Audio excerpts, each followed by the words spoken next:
শুভ সকাল আমার প্রিয় বন্ধুরা, কেমন আছো সবাই? আশা করছি সকলে অনেক বেশি ভালো আছো। আমরাও না বেশ ভালো আছি।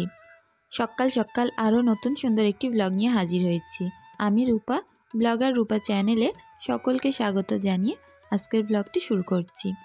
মধ্যবিত্ত ঘরে আমাদের খুব বেশি আসবাবপত্র থাকে না, তো যেটুকানি জিনিসপত্র থাকে সেটুকানিকেই আমরা সুন্দর করে পরিপাটি করে যদি গুছিয়ে রাখি কত ভালো লাগে বলো তো।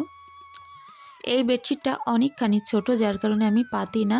তবে যেহেতু নিচের বেডশিটটার রঙটা চটে গেছে, তো ভাবলাম ওটা পাতা থাক, তার উপরে একটা এই বেডশিটটা পেতে দিই, যাতে করে যে ধারবারগুলো বেরিয়ে আছে তো সেগুলো দেখা যাবে। আর ওই যে শর্ট বেডশিটটা ওটা তো আটতো না, ওটাও ঠিক হয়ে গেল। তারপরে আমার একটা বাদ দেওয়া পুরনো চাদর ছিল, যেটাকে আমি সুন্দর করে এই জায়গাটা ঢেকে দিয়ে রাখলাম। এতে করে তক্তপোশটা দেখতে বেশ সুন্দর লাগছে। তো ওই যে ছোট্ট বেডশিটটা ওটা আমি অনলাইন থেকে নিয়েছিলাম, আর যেটা এসেছিল একদমই ছোট। তো যাই হোক, কিছু তো করার নেই, এইভাবেই ব্যবহার করতে হবে। আর এই যে বালি দুটো প্রচুর বেশি নরম আর অনেক পাতলা, সেই কারণে এরকম পাতিয়ে রাখতে হয়, দাঁড় করিয়ে রাখা যায় না। তো যেমনভাবে রাখলে ভালো লাগে ঠিক তেমন করে গুছিয়ে রাখলাম। খুব বেশি দামি জিনিস হয়তো আমার ঘরে নেই, তবে যেটুকানি আছে সেটুকানিকেই পরিপাটি করে সুন্দর করে গুছিয়ে রাখবো। তো অনেকগুলো জামা কাপড় ছিল, যেগুলোকে সুন্দর করে সরু সরু করে ভাঁজ করে আলনাটায় গুছিয়ে রাখবো। আর নিচেটাই রাখি সিমরানের জামা, ঈশার জামা কাপড়। তো যাই হোক, সেইভাবেই রাখছি। আর ঘরে যদি আলনাটা নোংরা থাকে কিংবা অগোছালো থাকে, ঘরটা পুরোটাই অগোছালো লাগে। তো সেই কারণে সবসময় চেষ্টা করি আলনাকে পরিপাটি করে রাখতে।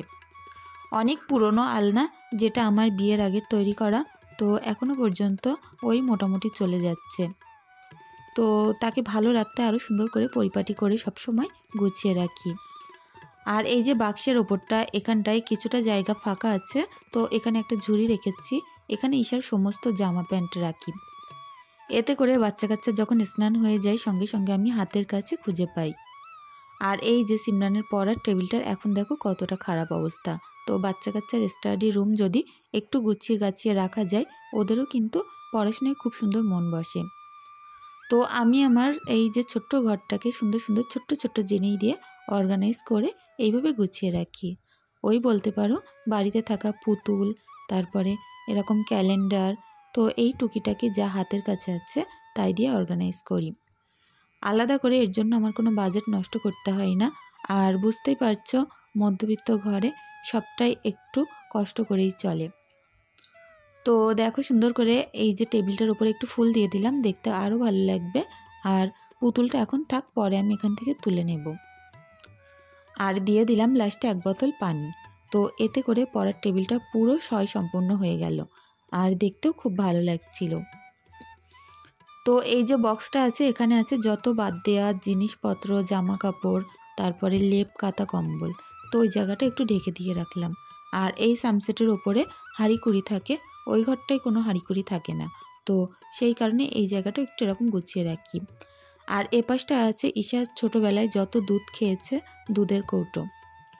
তো তারপরে চলে আসলাম ব্যালকনিতে। আর এখানে অনেক গাছ লাগানো, আর প্রত্যেকটা গাছে খুব সুন্দর কুড়ি এসছে, আর ফুলও শুরু হবে। তো এই যে গাছগুলোই খুব তাড়াতাড়ি কুড়িয়ে আনার জন্য আমি এতে যে পানিটা ব্যবহার করি সেটা হচ্ছে চা পাতা, আলুর খোসা, পেঁয়াজের খোসা, এই সকল জিনিস ভিজিয়ে রাখি। আর এটা যখন 4-5 দিন হয়ে যায়, একটু পচে যায়, তখন সেই পানিগুলো গাছগুলোর গোড়ায় দিয়ে দিই। এতে করে গাছগুলো আরও সুন্দর সজাগ এবং সুন্দর হয়। তো যাই হোক, দেখো এই যে পচা খোসাগুলো, এবার ওগুলো ফেলে দেব। তারপরে চলে আসলাম পুকুর পাড়ে। তো এখানটায় কাজ করতে তো প্রচুর ভালো লাগে, তবে কি জানো তো, অনেক সকালে এখন পুরো রোদ্দুর এসে পারিনি। তো যাই হোক, কিছুটা জামা কাপড় আমি ঘুম থেকে উঠে আগে ভিজিয়ে রেখে দিয়েছিলাম, সেগুলো আমি একটু আঁচার দিয়ে দিয়ে কেচে নেব। যেহেতু এগুলো গরম পানি দিয়ে ভেজানো, তো সেই কারণে খুব বেশি আঁচার দেওয়া লাগছে না, একটু থাবা দিয়ে ধুয়ে নিচ্ছি। তো জামা কাপড়গুলো কাঁচা হয়ে গেলে তারপরে বাসন কটা মাজবো। তো রাত্রে অনেকগুলোই বাসন মেজেছিলাম, তো খাওয়ার পরে ওই যে কটা হয়েছে সে কটাই মাজবো। তো দেখো এখন সুন্দর করে জামা কাপড়গুলো কেচে নিলাম, আর এখন ধুয়েও নেব। তো যেহেতু পুকুরে অনেক পানি, ধুতে বেশিক্ষণ টাইম লাগে না, যেই সেই কাঁচা ধোয়া হয়ে যায়। তবে যে জায়গাটায় বসে আছি প্রচুর বেশি স্লিপ, একটুখানি নড়াচড়া করলে পা স্লিপ টানছে। তো ওইভাবে একটু কষ্ট করে কাজ করছিলাম।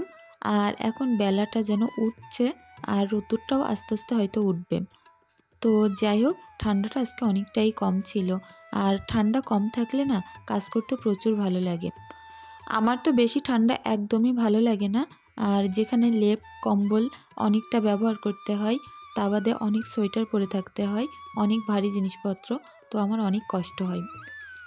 তো এরকম যদি অল্প অল্প ঠান্ডা থাকে বেশ ভালো লাগে, খাওয়া শোয়া বসে সব কিছুতেই শান্তি। তো দেখো, স্টিলের বাসন যেহেতু আর কাঁসার বাসনও আছে, সবগুলো আমি ছাই দিয়ে মেজে নিচ্ছি। ছাই দিয়ে মাজার বিশেষত্ব তো তোমরা সকলেই জানো, অনেক বেশি চকচক করে আর অনেক পরিষ্কার হয়। তো সেই কারণে আমি চেষ্টা করি বাসনগুলো ছাই দিয়ে মাজার জন্য। হয়তো অনেকেই এখন আর ছাই ব্যবহার করে না, তবে আমি করি, আমার অনেক ভালো লাগে। তো আজ খুব বেশি জামা কাপড় হয়নি, ওই অল্প কটাই হয়েছে। তো সেগুলো মেলে দেব। আর ঘরে কিছুটা ভিজে জামা কাপড় আছে, সেগুলো সুন্দর করে মেলে দিতে হবে বাইরে। তো দেখো, বাসনগুলো ধুচ্ছিলাম আর বেশ চকচক করছে, দেখছো তো। আর যেহেতু আমি উনুনে কাঠ দিয়ে রান্না করি, ওই কারণে না উনুনের ছাই পুরো সাদা হয়, একদম পুরো দেখতে সোডার মতো। তো ওই ছাই দিয়ে বাসন মাজার মজাই আলাদা, অনেক ভালো লাগে। মাছ কাটতেও খুব বেশি ভালো লাগে। তো বাসনগুলো তো আমি সুন্দর করে ধুয়ে নিলাম, এখন সবগুলো নিয়ে ঘরে চলে যাব। আর ঘরের জামাকাপড়গুলো বাইরে বের করব।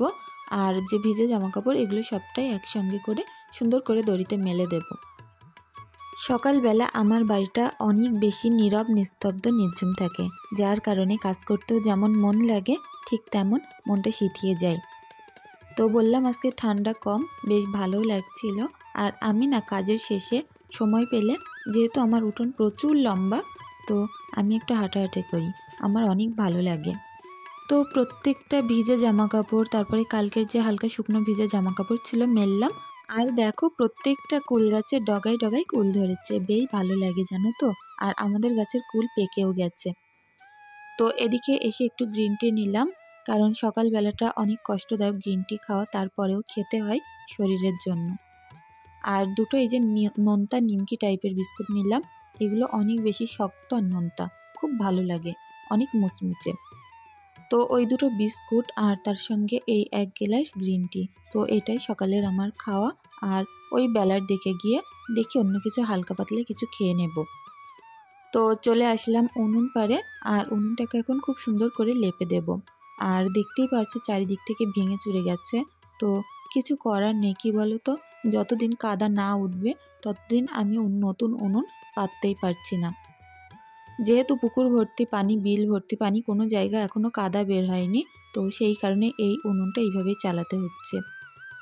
একদিক থেকে লেপছি তো আর একদিক থেকে চটনা উঠে উঠে যাচ্ছে। তো অনেক কষ্ট করে এই উনুনে আমার এখন কাজ করতে হচ্ছে।